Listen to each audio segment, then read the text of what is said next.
brewed coffee, and sinigang na saging. Early morning breakfast. For myself, exploring the sweetness of the banana while eating and sipping the pureness of the hot coffee.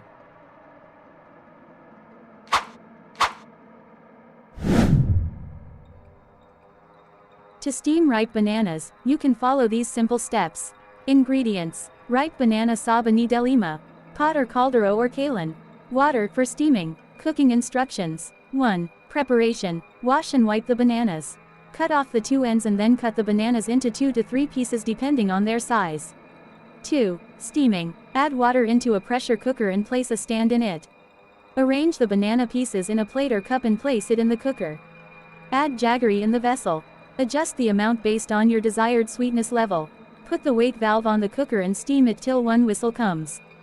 3. Final steps. After the steam is released, remove the bananas from the cooker. Peel the bananas and enjoy the steamed delicacy. Additional tips. Cooking time. The cooking time may vary depending on the ripeness of the bananas. Riper bananas will cook faster. Variety of banana. Cardaba and Cebuano bananas are recommended for steaming due to their firm flesh even when ripe. Serving. Steamed ripe bananas can be enjoyed as a healthy snack or paired with dishes like tuyo or bulad dried fried fish for breakfast. And brewed coffee with or without sugar. These steamed bananas are not only delicious but also easy to digest and packed with nutrients. Enjoy this traditional recipe that is popular in the Philippines for its simplicity and health benefits. Filipino fried banana recipes, mga recipe ng pritong saging. 1. Turon. Ingredients: 12 piraso ng wrapper ng lumpia, 5 onsang asukal na light brown, 6 na piraso ng saging na saba, balatan at hiwain ng paaba, 2 piraso ng langka, optional. Mantika para sa pagprito. Paano lutuin? 1. Maglagay ng brown sugar sa isang lalagyan at tubigan. 2. Ibaling ang saging sa asukal hanggang mabatak sa lahat ng bahagi.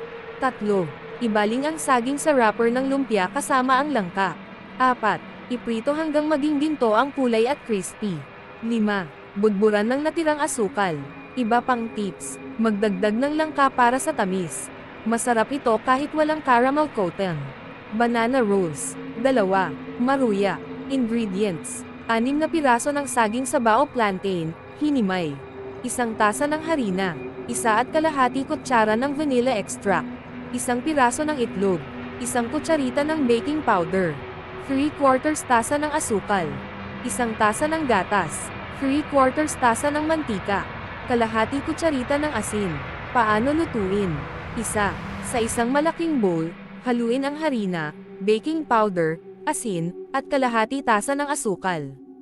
2. Unti-unti idagdag ang hinimay na saging habang hinahalo. 3. Ilagay ang itlog, vanilla extract, at gatas. Haluin ng mabuti. 4. Magpainit ng mantika sa kawali at iprito ang maruya hanggang maging golden brown. 5. Budburan ng natirang asukal. Iba pang tips: siguraduhing hinimay o hinog na ang saging para sa tamang tamis. Masarap itong budburan ng asukal pagkatapos lutuin. Source: Panlasang Pinoy Banana Fritter Recipe. 3. Pritong saba. Ingredients: 3 saging na saba, hiniwa ng malaki. 1/3 tasa ng harina. 1/3 tasa ng asukal. 1/3 tasa ng tubig. Mantika para sa pagprito. Powdered sugar para sa budburan. Paano lutuin? 1. Haluin ang harina, asukal, at tubig sa isang mangkok. 2. Magpainit ng mantika sa kawali at iprito ang saging hanggang maging golden brown. 3. Budburan ng powdered sugar bago ihain. Iba pang tips: maaari ring gamitin ang ibang uri ng saging sa pagluluto. Dagdagan ng powdered sugar para sa extra tamis. Ang mga rice ipeng ito ay mga popular na paraan ng pagluluto ng pritong saging sa klasikong paraan ng mga Pinoy. Subukan ang mga ito para sa masarap at simpleng mga panghimagas o merienda. Enjoy your cooking! thank you so much for watching. Hope to see you on my next video.